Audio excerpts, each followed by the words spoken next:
Prabodh Agrawal, President and Head of Research with IIFL, joins us live with his take on Indian markets. Prabodh, morning and fantastic to have you back.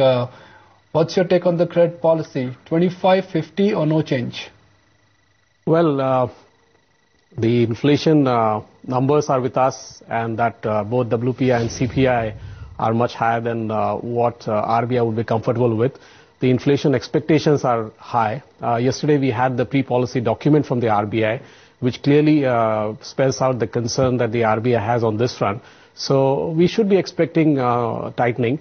So I would say a 25 basis point rate hike is very much on the cards. It could be 50 basis point. That is not our base case, but I would not rule that out as well. Prabodh, this time around the big result surprise has come from private banks and from autos. Markets were pricing a big negative surprise from banks and autos, but four-wheelers and two-wheeler companies have delivered and private banks have surprised. Yep, that's true. The private banks, beside the asset quality headwinds, in this quarter they were expected to have mark-to-market losses, but so far the results show that the losses have been quite within reasonable limit. And the banks have been able to sort of absorb that and still show a decent bottom line growth. So the results have definitely been much better than we were expecting before the season. So let's talk about autos. Auto companies clearly have managed to grow in a tough environment. They've managed to grow when the competitive intensity is at its peak. So based on the kind of numbers what auto companies have reported, are you recommending your clients now to buy into autos? Yeah, we have been recommending auto companies to our clients for a while. Now, the volume numbers are not a surprise that we get anyway every month.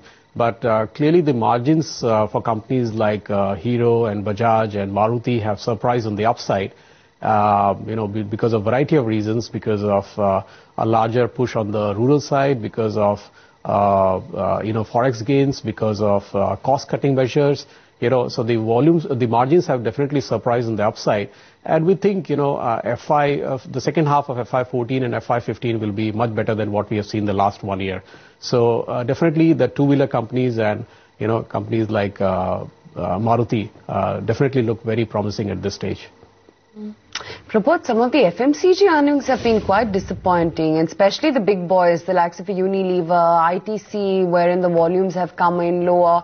And as was the case with names like a Colgate too, is it time to sell these names or accumulate them on dips? See, the FMCG sector has performed very well over the last 3 to 4 years. The entire sector has been re-rated. In a cyclical downturn when other sectors were not doing well, the FMCG companies have done exceptionally well. But now we are clearly seeing a slowdown in the consumption. Their volume growth is slowing down across all companies. And that is showing in the bottom line growth as well, which is weakening. So as the pace of growth slows down, clearly the valuations may be under threat. So we believe that the FMCG companies look very pricey at this point in time, and given the volume and bottom line growth slowdown, there is a chance of a derating, and we would advise investors to sort of go underweight and reduce their exposure to this sector. About two stocks which we discussed with you last time when you were with us on this forum, A was Tech Mahindra and B it was Sun Pharma. Both these stocks have done rather well. But at the current juncture, do you think Tech Mahindra and Sun Pharma, are they both priced to perfection? Sun Pharma is priced for perfection. The valuations are definitely very high, and any bit of small disappointment from the company could derate the stock. But I would not say the same thing for Tech Mahindra, which is much more reasonably priced in the IT universe. So while we continue to like both these stocks, but at this point of time, we would really advise investors to continue buying into Tech Mahindra, not into Sun Pharma. So for those who've missed bulk of the September and the October rally, how should they approach the market now? Should they be a buyer on every decline, or in this kind of a liquidity injected market, you should not wait for a decline because decline may not come? Yeah, you're very right that the key driver of the market is liquidity. That along with the expectation of a change on the political front in the next elections, those I believe are the two key drivers in the market in the current rally. I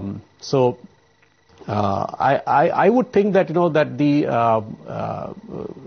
these markets are running up despite several concerns on the fundamental front, on the macroeconomic front, on the corporate earning front, which are not very encouraging. But these two factors will continue to support the market. So I would not expect a major correction in the market. Investors have to be very selective in what they buy. The liquidity-driven market is taking up all kind of stocks up. Stocks which are also fundamentally weak are also rising in this market. There is a bit of a rotational trade happening where sectors which had been underperforming earlier, the cyclical sectors like the industrials or the capital goods or the metals or utilities or the energy, they have also run up in this rally. And many of these stocks or sectors do not, have strong fundamentals for the kind of rally that we have seen. So we would advise investors that, they should stick to some of the quality defensive sectors like IT and pharma. But at the same time, they should be looking at quality names in the cyclical sectors. So we would recommend some of the select names in auto, in capital goods segment, in realty segment, and among the private banks. What about banks then, Prabodh? Because we've seen better performance from the private banking lot this time around, even though some of the earnings from PSUs have disappointed, which was pretty much on expected lines. Now the news of government capital infusion has bumped up the space a bit. Yeah, see, PSU banks, the problem I wouldn't say has reduced. The PSU banks have been on a downhill for more than 2 years now because of asset quality issues and because of significant pressure on their income streams. Margins are under pressure, the fee income is under pressure, the costs are rising. I guess these problems still continue. So while there has been a bit of rotational trade and people have bought into these names because they appear inexpensive, but I believe the fundamental concerns have not gone away, and so we would still advise investors to be cautious on the PSU banks. The result season for PSU bank has just started. We had just a couple of results in the last 2 days, but I guess as we go ahead, the PSU banks will show significant pressure on their NIMs, mark-to-market losses, as well as on the asset quality front. What is the best way to bet on consumers? Because FMCG stocks are expensive. Auto stocks have already seen some degree of run-up. Rural stories, it's a debate right now whether it's too early to buy them. So what is the best way to bet on India's demographics? Actually, the rural economy is doing very well. And the latest results, the Maruti's results show that their rural volumes have grown by 24% YOY. Similarly, we know that the tractor sales are going up very strongly. Most of the FMCG companies are also showing stronger growth in the rural segment rather than the urban segment. So definitely the rural segment is doing well. I think the way to play this is through two-wheelers. Both Hero and Bajaj look extremely well and are reasonably priced at this level. We also like select FMCG companies. We like Imami, we like Marico, we like GCPL. Now, these are not cheap, but I guess, in the FMCG segment, if an investor needs to hold some, these are the stocks which would do relatively well compared to their peers.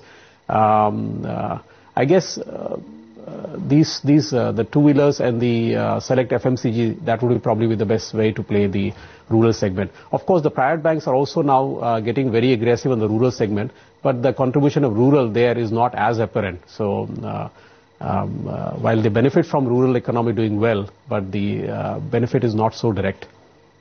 Prabodh, good chatting with you. Really appreciate you taking the time out and speaking with us.